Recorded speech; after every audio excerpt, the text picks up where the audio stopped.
In this lesson, we're going to look at composite functions. Now, a composite function is when two functions are composed to form a new function, it says at the top here. So if we look down here at this value x, if we're using a squaring function and then an adding function, these are two separate functions.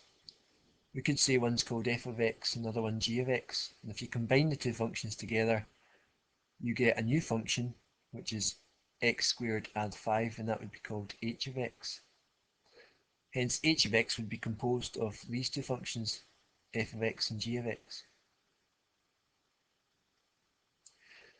A wee point to add here, the order is important, which order you do things in.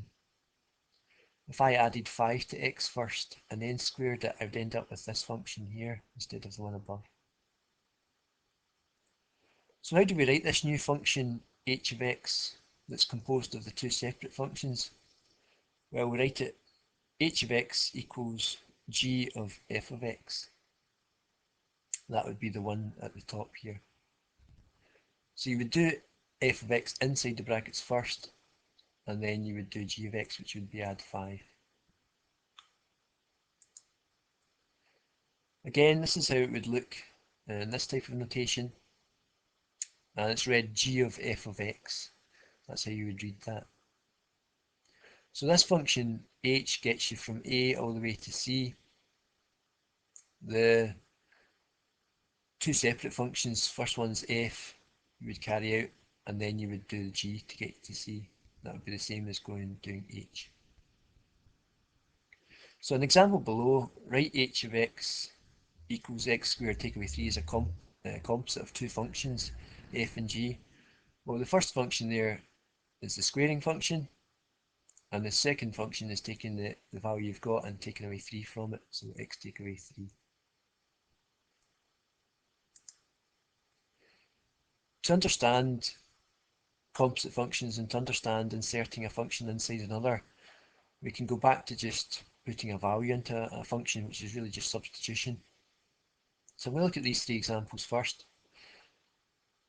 To start with a comfortable one, if you put 3 into this function, then the x is replaced with 3, so every time you see an x you put a 3. So the answer to this would be 3 squared take away 4.